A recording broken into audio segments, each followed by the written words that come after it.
नमस्कार दोस्तों, दिल्ली समाचार में आप सभी का स्वागत है। आइए हर रोज की तरह आज भी दिल्ली की बड़ी ताजा खबरें जान लेते हैं, लेकिन उससे पहले वीडियो को लाइक और चैनल को सब्सक्राइब जरूर करें।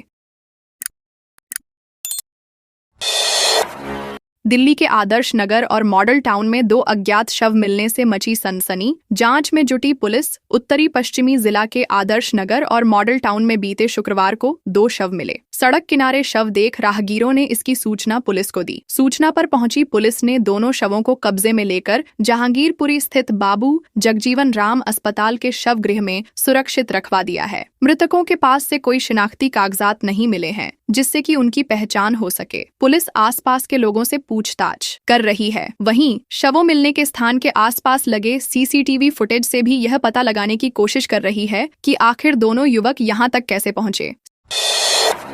सीबीएसई ने स्कूलों में सीसीटीवी कैमरे लगाने को किया अनिवार्य। सीबीएसई ने दिल्ली के सभी संबद्ध स्कूलों में विद्यार्थियों की सुरक्षा के लिए सीसीटीवी कैमरे अनिवार्य कर दिए हैं। प्रवेश द्वार, गलियारों और कक्षाओं जैसे क्षेत्रों में उच्च रिजोल्यूशन कैमरे लगाए जाएंगे। इन कैमरों में ऑडियो विजुअल रिकॉर्डिंग और 15 दिनों का बैकअप आवश्यक है। यह कदम राष्ट्रीय बाल अधिकार संरक्षण आयोग की गाइडलाइंस के अनुरूप है। इसका उद्देश्य स्कूलों में सुरक्षित वातावरण सुनिश्चित करना है।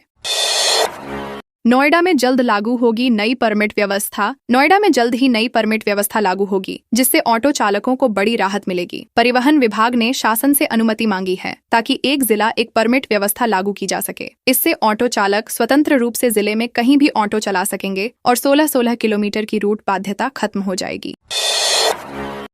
दिल्ली ट्रैफिक पुलिस ने बंद किया सीलमपुर कट, लग रहा जाम। दिल्ली ट्रैफिक पुलिस ने कांवड़ियों की सुरक्षा के मद्देनजर सीलमपुर कट को बंद कर दिया है। इस वजह से जीटी रोड और जाफराबाद रोड पर सुबह से ही जाम की स्थिति बनी हुई है। जीटी रोड से जाफराबाद रोड की ओर कांवड़ यात्रा सुगम बनाने के लिए यह कदम उठाया गया है। जाफराबाद से गांधीनगर जाने वाले वाहन चालकों को अब वेलकम गोलचक्कर से होकर जाना पड़ रहा है। दिल्ली के कई इलाकों में हुई तेज बारिश, लोगों को उमस से मिली राहत। दिल्ली में कई दिनों से बारिश का पूर्वानुमान था, लेकिन बारिश नहीं हो रही थी। सोमवार शाम को कई इलाकों में तेज बारिश हुई, जिससे लोगों को उमस से राहत मिली। नई दिल्ली रेलवे स्टेशन और कनॉट प्लेस के पास भी तेज बारिश हुई। मौसम विभाग ने हल्की से मध्यम बारिश के आसार व्यक्त किए थे। मिंटो ब्रिज के नीचे पानी नहीं भरा, जिससे गाड़ियों की आवाजाही सामान्य रही। डीयू के हिंदू कॉलेज, एसआरसीसी और सेंट स्टीफन कॉलेजों की डिमांड हाई। दिल्ली विश्वविद्यालय के हिंदू कॉलेज एसआरसीसी और सेंट स्टीफन कॉलेज 2025-26 सत्र के लिए बीए में पसंदीदा बने। सीयूईटी अंकों के आधार पर कट ऑन ऑफ जारी किए गए। हिंदू कॉलेज में राजनीति विज्ञान के लिए सबसे ज्यादा 950.58 कट ऑन ऑफ रहा। कॉमर्स में एसआरसीसी 917.43 के साथ शीर्ष पर है। सेंट स्टीफन कॉलेज विज्ञान पाठ्यक्रमों में गणित के लिए 834.8 कट ऑफ के साथ आगे रहा। दिल्ली में दूषित पानी की आपूर्ति। एनजीटी ने सीपीसीबी से बिना जल बोर्ड को बताए सैंपल लेकर जांच करने को कहा। जनकपुरी के A1 ब्लॉक में दूषित पानी की आपूर्ति के खिलाफ की रेजिडेंट वेलफेयर एसोसिएशन की शिकायत पर एनजीटी ने सीपीसीबी को फिर से बिना डीजेबी को सूचित किए सैंपल लेकर टेस्ट करने के निर्देश दिए गए हैं। एनजीटी ने कहा कि सैंपल कलेक्शन की वीडियो भी बनाई जाएगी ताकि किसी को संदेह न हो। एनजीटी ने डीजेबी को कहा गया है कि जब तक समस्या पूरी तरह ठीक नहीं हो जाती, तब तक लोगों को हैदरपुर वाटर प्लांट से साफ पानी की वैकल्पिक व्यवस्था करे।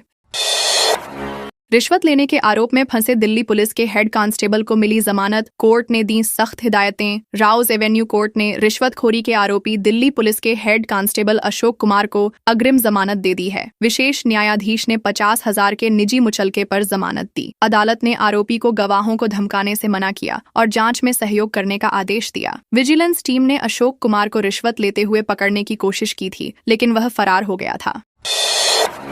ऑनलाइन इन्वेस्टमेंट के नाम पर धोखाधड़ी। 12वीं पास छात्र और एक वेल्डर की मदद से वकील कर रहा था ठगी। दिल्ली पुलिस ने साइबर क्राइम के खिलाफ कार्रवाई करते हुए 3 ठगों को गिरफ्तार किया है। ये आरोपी ऑनलाइन निवेश और डिजिटल अरेस्ट के नाम पर लोगों को ठगते थे। पुलिस ने बताया कि ये राजस्थान के टोंक सीकर और जयपुर में सक्रिय थे। गिरफ्तार आरोपियों में एक LLB पास युवक, एक 12वीं पास छात्र और एक वेल्डर शामिल हैं।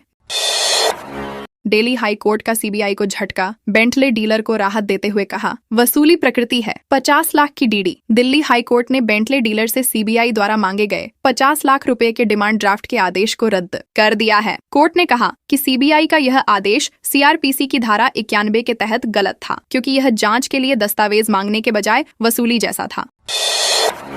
एक हाथ और पैर काटने के बाद भी नहीं बचा पाए डॉक्टर। ठोकर मारने वाले डंपर चालक की तलाश में दिल्ली पुलिस। दिल्ली के डिफेंस कॉलोनी में एक दर्दनाक घटना हुई। 6 जुलाई को एक डंपर ने सब्जी विक्रेता समीर को टक्कर मार दी, जिससे वह गंभीर रूप से घायल हो गए। अस्पताल में इलाज के दौरान उन्हें बचाने के लिए उनका एक हाथ और पैर काटना पड़ा, लेकिन रविवार को उनकी मौत हो गई। पुलिस ने डंपर चालक के खिलाफ मामला दर्ज कर उसकी तलाश शुरू कर दी है।